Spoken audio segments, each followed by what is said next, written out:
नमस्कार प्रिय मित्रों, मैं ज्योतिषकार कमल आप सबका हार्दिक अभिनंदन करता हूं आपके अपने इस प्यारे यूट्यूब चैनल एस्ट्रो कमल में।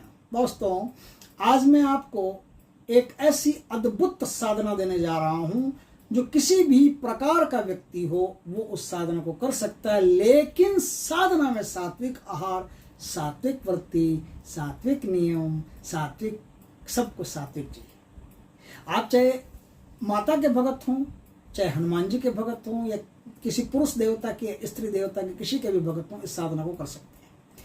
ये साधना वज्रमुखी त्रिकाल ज्ञान साधना के नाम से विख्यात है। इस साधना में दो शक्तियां एक साथ चलती है, माता छिन्नमस्ता चलती है और हनुमान जी चलते हैं। दोनों में से कोई भी, जिसके भी आप भगत हो, जिसके भी पाले में, जिसके भी एरिया में रहते हो, वही देवता आपके सामने प्रकट होंगे और वही आपको त्रिकाल ज्ञान का आशीर्वाद देंगे और फिर वचन भी देंगे। तो आप उनसे 3 वचन भी लेना और त्रिकाल ज्ञान का आशीर्वाद दे वो भी लेना, और उनको वापस कैसे बुलाया जाए ये विधि भी पूछ लेना। साधना अपने आप में बड़ी अद्भुत साधना है, बहुत मेहनत मांगती है, और एक बार त्रिकाल ज्ञान अर्जित हो गए और आप सात्विक अच्छी वृत्ति के आदमी हो तो जीवन में त्रिकाल ज्ञान नष्ट नहीं होगा।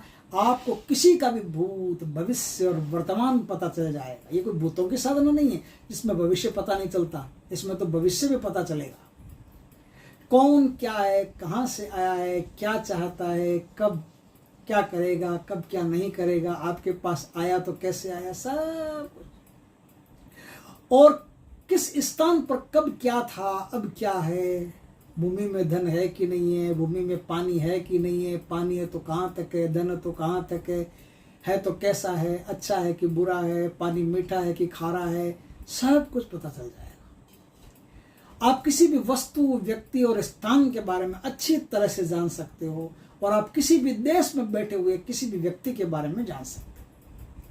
कोई इसमें आपको कोई विशेष बड़ा हवन अनुष्ठान करने की आवश्यकता नहीं, एकदम इजी तरीके से साधना करनी है।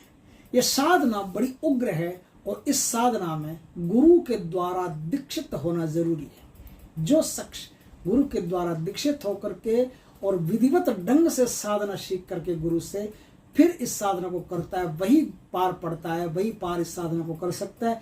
अन्य कोई भी अपनी मन मर्जी से, यूट्यूब से, नेट से, कहीं से भी उठाकर करते ही इस साधना के विपरीत परिणाम मिलते हैं। और जो जातक साधना करता है उसका मानसिक स्तर खराब हो जाता है, मानसिक स्थिति खराब हो जाती है, वो पागलपन की सीमा तक पहुंच जाता है, या फिर अंतोतगत्वा उस साधक की मृत्यु भी हो सकती है। इसलिए साधना इतनी खतरनाक है, सोच समझ करके इस साधना को करें। गुरु से दीक्षित होने से गुरु अपनी शक्ति भी आपको देता है, अपनी शक्ति से आपको बांध भी देता है ताकि कोई भी प्रकार की परेशानी आपको नहीं आए। अब देखिए, इस साधना में हनुमान जी के नाम का सुरक्षा घेरा आपको अच्छी तरह से लगा करके फिर इस साधना में बैठना पड़ता है। साधना कब कब की जा सकती है ये मैं बता देता हूँ। ये साधना 21 दिन की साधना होती है, लेकिन नवरात्रा में करो तो 9 दिन में साधना पूर्ण हो सकती है, 9 रातों में साधना पूर्ण हो सकती है। अन्य दिन में आप करो तो आप अमावस्या से शुरू करके 21 दिन साधना कर सकते हो, या पूर्णिमा के बाद में, जस्ट पूर्णिमा के बाद में कोई भी मंगलवार आए या शनिवार आए उस दिन से इस साधना को शुरू करके 21 दिन आपको इस साधना को करना पड़ता है। साधना में आपको पूरे नियमों का पालन करना पड़ता है। पूरे नियम क्या? सौपाकी रहना पड़ता है, अपने हाथ से भोजन बनाना, अपने हाथ से खाना, किसी भी स्त्री के या किसी भी पुरुष के हाथ का भोजन आपको नहीं खाना है। स्त्री हो तो पुरुष के, पुरुष हो तो स्त्री के। खुद भोजन बना करके ही आपको भोजन करना है, और वही जो भोग होता है वही देवता को चढ़ाना है, वही भोग आपको भी करना है, देवता को थोड़ा सा चढ़ा देना, वही भोग आपको करना है। और इस प्रकार से एकदम नीति नियम से रहना, एकांत में रहना, मौन व्रत धारण करके रहना, किसी से कोई बातचीत नहीं करना। किसी से बातचीत करना गुनाह है। गाय, कुत्ता, कोई भी पशु पक्षी आपके सामने आ जाए उसे कुछ न कुछ खिलाते रहना है। आपको भूमि पर सोना है, और साधना काल में ढीले कपड़े आपको पहनने हैं, जो एकदम लूज कपड़े हो, ढीले कपड़े हो, वही आपको पहनने हैं। समझ गए बात को? ढीले कपड़े पहन करके ही आप इस साधना को करेंगे। इस प्रकार से ये साधना होती है। पूर्व दिशा की तरफ मुख रख करके इस साधना को करना पड़ता है। रात्रि काल में 11 बजे के बाद में इस साधना को शुरू किया जाता है, या 11 बजे से कर सकते हो। रुद्राक्ष की माला जो होती है, रुद्राक्ष की माला से इस साधना को किया जाता है। आपकी माला सिद्ध होनी चाहिए, अच्छी तरह से उस माला का संस्कार वगैरह हुआ होना चाहिए, तब ये माला आपके काम आती है। हर किसी माला से नहीं जपा जा सकता।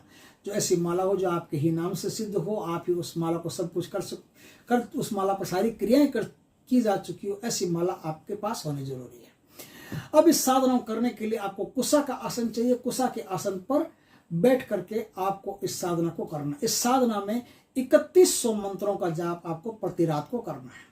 3100 मंत्रों का जाप प्रति रात आपको करना है और 3100 मंत्रों का प्रति रात जाप करके इस प्रकार से आप अंतिम दिन तक आप जाप करते रहेंगे तो एक दिन ऐसा आएगा कि शक्ति आपके सामने प्रकट हो जाएगी। शक्ति को, जो भी शक्ति आपके सामने आए, उस शक्ति को क्या होता है कि गुलाब के फूल, एक लाल पटरा अपने, एक कपड़ा, लकड़ी का पटरा अपने सामने बिछा लेना, पटरे पर लाल वस्त्र बिछा लेना, लाल वस्त्र पर ताजे गुलाब के फूल लेके आने। ताजे मतलब आज आप शाम को ले और रात को चढ़ा देना, ऐसे ताजे फूल ले आने और वो ताजे फूल चढ़ाने, गुलाब का इत्र चढ़ाना और 5 प्रकार की कोई भी मिठाई हो वो चढ़ानी है, फल हो वो चढ़ाने, शुद्ध गाय के घी का दीपक करना है और इस प्रकार से अच्छी धूप करनी है। आप इस साधना को अच्छी तरह से इस प्रकार से कर सकते हो। साधना करते गए आखिर में आपको फूलों की एक माला अपने पास रखनी चाहिए। फूल, मिठाई, फल ये सब आप अपने साथ में रखेंगे। जिस समय देवी देवता आपके सामने प्रकट होंगे उनको वो सब मिठाई भोग वगैरह देंगे आप। इस प्रकार से आपकी साधना रहेगी।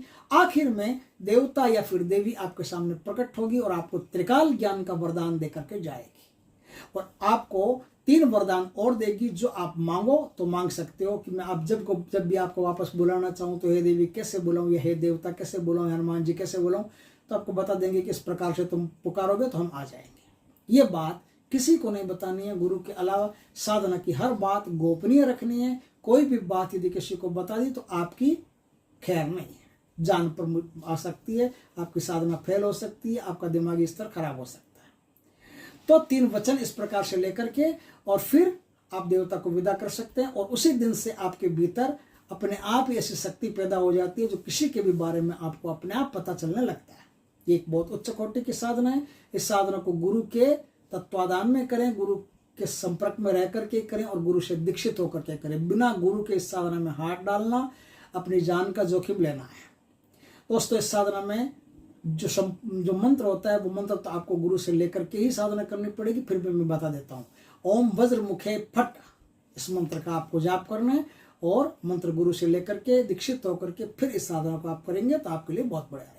दोस्तों, वीडियो अच्छा लगे तो लाइक करना, कमेंट करना, शेयर करना और यदि पहली बार हमारे चैनल पर आए हो तो चैनल को सब्सक्राइब करना, पास में जो बेल आइकॉन का बटन है दबा देना ताकि हमारी ज्ञानवर्धक जानकारी पूर्ण वीडियो सबसे पहले आपके पास आ सके। जय श्री कृष्ण।